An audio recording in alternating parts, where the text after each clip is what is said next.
Welcome. In this tutorial, we will walk through the simple steps to rename a document in Google Drive. Whether you're using it for work, school, or personal projects, keeping your files organized is essential. Let's get started.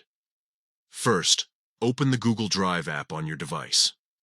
You can do this by tapping the app icon if you're on a mobile device or navigating to drive.google.com in your browser if you're using a computer. Make sure you are logged into your Google account so that you can access all your files.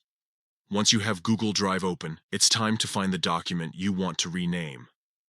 You can either scroll through your files or use the search bar at the top of the screen to locate it quickly. This is especially useful if you have many documents and need to find a specific one.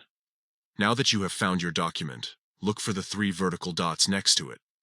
This icon represents additional options available for that file. Click on these dots to reveal a menu with various actions you can take. In this menu, select Rename. A new dialog box will appear, highlighting the current name of the document. This is your opportunity to change it to something more descriptive or relevant. Next, simply type in the new name for your document. Make sure it accurately reflects the content of the file so that you can easily identify it later. Once you've entered the new name, look for the button that says Rename or OK and click on it to confirm your changes. And that's it. Your document has been successfully renamed. The new name will be displayed immediately in Google Drive, making it easier for you to manage and locate your files in the future. Remember, renaming documents is a quick and effective way to keep your digital workspace organized.